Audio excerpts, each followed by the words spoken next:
Por mais que você queira compreender e entender a mente de Deus, você nunca vai conseguir. Porque o apóstolo Paulo, um dos homens mais cultos da Bíblia, vocês sabiam disso?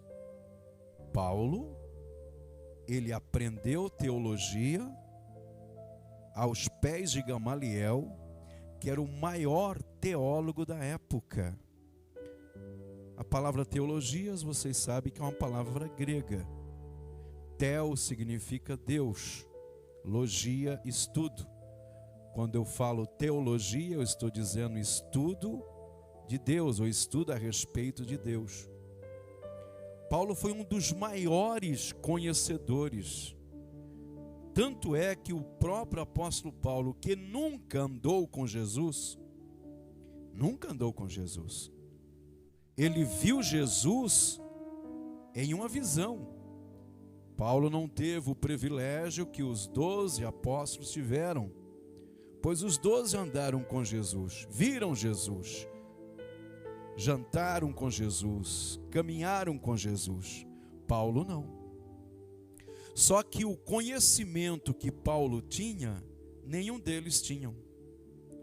Ao ponto de Pedro,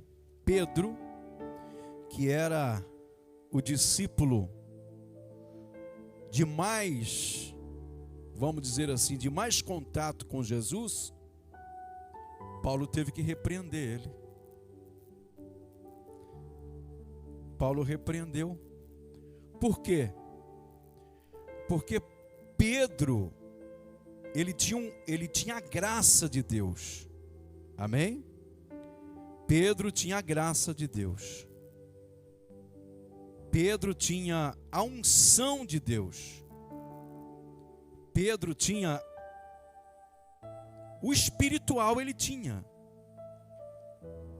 mas faltava o conhecimento. Tanto é que Pedro era analfabeto.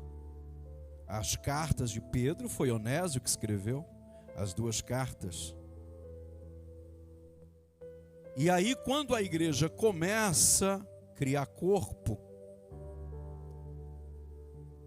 a igreja começou com o nome A Seita dos Nazarenos.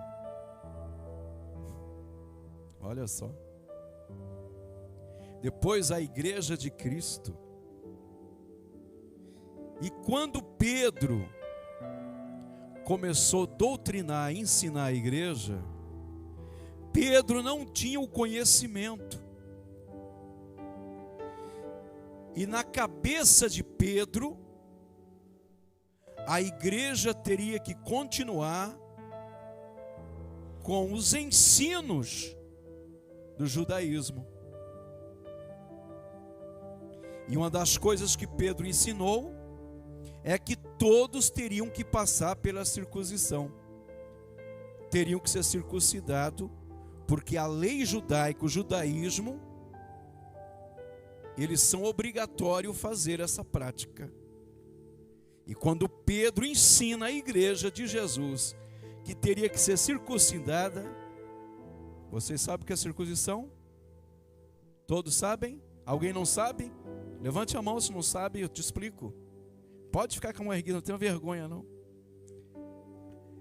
Sabe aquela cirurgia da fimose? Conhece?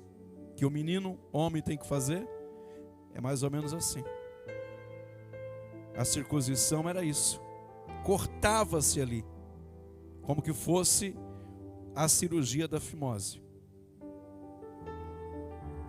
Pedro queria circuncidar todos os homens da igreja, porque ele não tinha o conhecimento. Mas Paulo não somente tinha o conhecimento, não somente tinha a graça, mas tinha o conhecimento. Por isso você precisa da graça, da unção, mas também do conhecimento. E Paulo disse a Pedro, repreendendo Pedro: não, você não pode aplicar isso aqui na igreja de Jesus, porque isso daí é judaísmo. A igreja de Jesus, ela não necessita mais, aliás, nunca precisou, porque a igreja de Jesus, é a graça de Deus que está sobre ela. Porque até então, na cabeça de Pedro, a salvação era só para os judeus. E através do ensino de Paulo, Paulo ensina Pedro, repreende Pedro, que não deveria circuncidar a igreja de Jesus. Glória a Deus. Então Paulo foi um dos homens mais cultos de toda a história bíblica. Mas quem foi Paulo? Uma certa ocasião, em um ensino, eu perguntei para aquela plateia, tinha muita gente, eu perguntei, quem gostaria de ser Abraão? Todo mundo levantou a mão. Ah, eu quero ser Abraão. E quem foi Abraão? Vocês lembram? O que é que Abraão fez? Mentiu. Você quer ser mentiroso? Quem quer ser Moisés? Ah, eu quero. Moisés abriu o mar vermelho. Não, eu não quero ser Moisés. Moisés era assassino. Ele matou um homem e enterrou na areia. Glória a Deus. Quem quer ser Paulo? Ah, eu quero ser Paulo. Oh, mas Paulo, antes de converter, era um perseguidor. Consistiu na morte do discípulo de Jesus, chamado Estevão. Pastor, então, eu quero ser Davi. Davi, um homem sanguinário? Mulherengo? Você sabia que Davi trancou 7 mulheres virgens porque ficou com raiva e deixou elas morrerem dentro da casa? Ah, eu quero ser Salomão. Meu Deus do céu. E Salomão? 300 mulheres e 700 concubinas. E lá no finalzinho,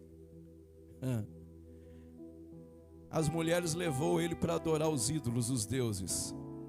Pastor, quem eu tenho que ser? Você mesmo. Você tem que ser você mesmo. Se jogar nos pés de Cristo e ser você mesmo. O que eu quero dizer com isso?